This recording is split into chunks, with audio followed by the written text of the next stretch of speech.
Hello and welcome to the Truth About Storytelling. This is Tyreen Martinson. For the month of September, I am reflecting on my trip to Mongolia on Mondays. I am sharing fast facts about Mongolia on Wednesdays, and on Fridays, I am sharing some insights into how this trip has changed my writing life and also sharing some writing prompts with you. So one of the things I noticed while I was in Mongolia is that even though I had studied the language beforehand, I really struggled with it. Now, it may be because the alphabet is Cyrillic, there are 31 letters and not 26. Maybe it's because there is a different place within the voice box that Mongolian speakers speak from compared to American speakers. We have a tendency to speak or form a lot of words right up against the back of our teeth. That is not necessarily something a Mongolia speaker does. And the voiceless L was one that I really struggled with, and I still don't think I have it right.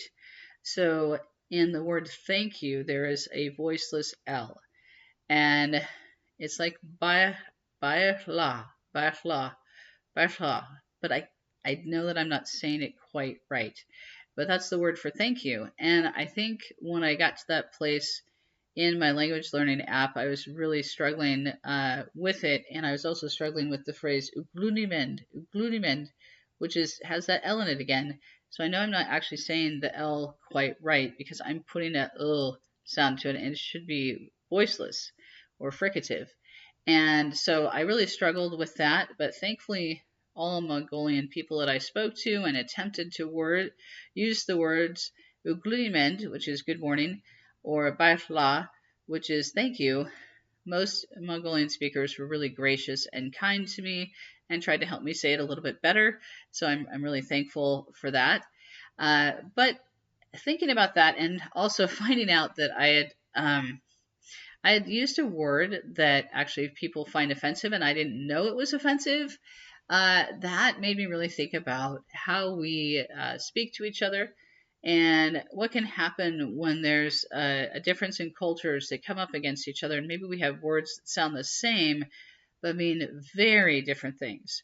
So at one point, as we were walking around the city of Ulaanbaatar, I started wondering about public transportation and how common it was, and if this was something the city was seriously pursuing because they do have some traffic difficulties. And I hadn't seen any public transportation vehicles. And so I said, does the city of Ulaanbaatar, does it have buses? And the lady who was hosting us, Haka, who is a physical therapist whose husband is a pastor, she kind of gave me this interesting look. And I think I repeated, do you have any buses here? And she just, again, kind of looked at me. And then I said something about public transportation, but she didn't really answer my question. And I thought, I wonder if there's just something not translating right. And I thought, it doesn't really matter. I'm just kind of curious. We're walking through the city, and that's great. I don't need to ride a bus. Anyway, it turns out the word bus in Mongolian actually means poop.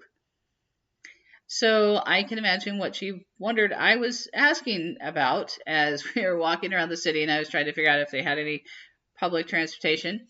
I'm just going to call it that from now on. And anyway, that's not what that word means in Mongolian. It sounds exactly the same, but it does not mean public transportation if you say bus in Mongolian.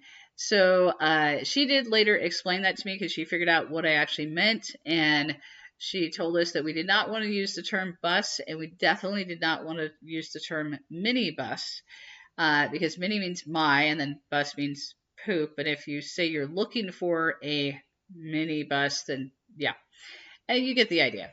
Anyway, I started thinking about that and thinking about the fact that I write these fantasy worlds in which characters come from different countries. Now, I decided pretty early on in my first series that there would be a trade language that all of these characters would have some familiarity with. And so I just kind of used that as an easy excuse to kind of gloss over any language differences in my fantasy world because I didn't really want to get into it originally. Now I kind of wonder what it would be like to write a fantasy novel in which language between countries could cause both hilarity and problems because we all know that when we are attempting to learn another language, it can be difficult. And when speakers of that language are attempting to speak our language, it can also be very difficult for them. And then there could be translation issues, words that sound the same that are definitely not, and all sorts of other things that go on. So that's my writing prompt for you today. Whether you write stories based in the real world or you write stories based in fantasy or science fiction worlds, think about how language could cause conflict, could cause humor, could be a source of pride for a character or a source of humble or humiliation moment for another character.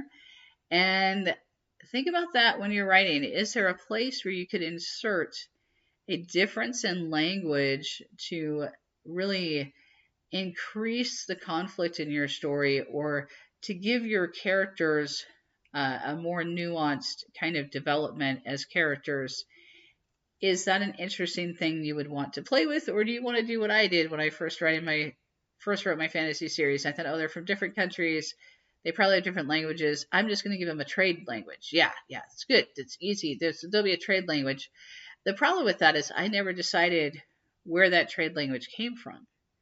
And we know in our world today that where a trade language comes from often gives the place where it comes from a certain amount of power, if you will, or seems to.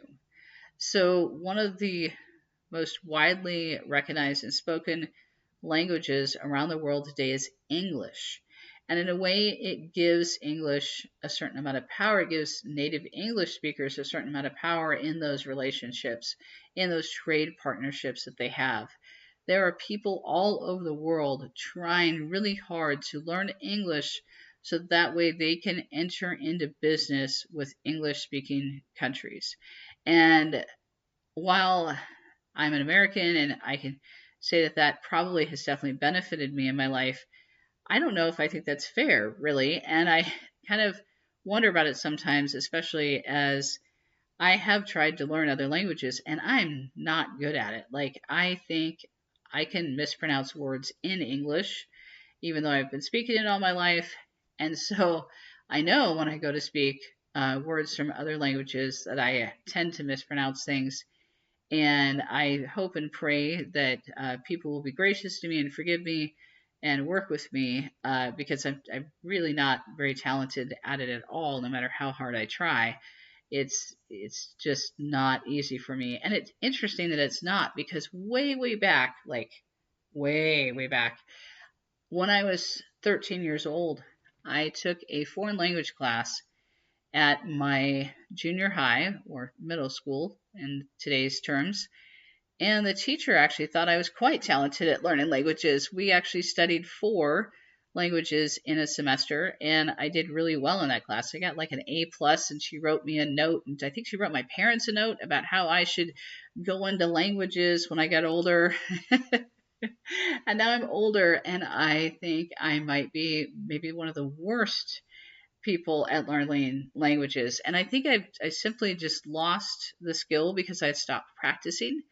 I think my hearing is different, and I don't seem to hear all the nuances of different sounds in different languages, and I find that kind of sad.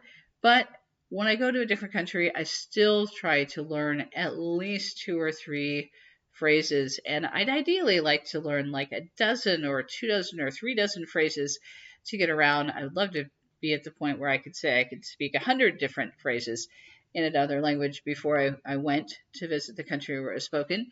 But I have yet to reach that point in anything other than French, and I'm pretty sure most French speakers would be horrified by my pronunciation. So, yeah, it's something I struggle with. And so it's something I've thought maybe I could put that in a story somewhere. I haven't done it yet, but it's something I'm thinking about now. And I also invite you to think about that. Do your characters have an easy time with languages? Do they have a tough time? Does it play at all into your story and any of the elements of it? It again, something to kind of think about. It could be a very small piece of a story. It could be a major piece of a story. It could go either way. It could be, again, kind of fun to play around with. Could add to conflict. Could add some humor, maybe into your story. So, food for thought. I hope you're all having a great day. I hope your writing is going really well. If you're a writer, I hope you're just enjoying every word that hits the page. And if you're not, I hope that it gets better next week and all goes well. So happy writing and happy weekend. Thanks for joining me today with the truth about storytelling.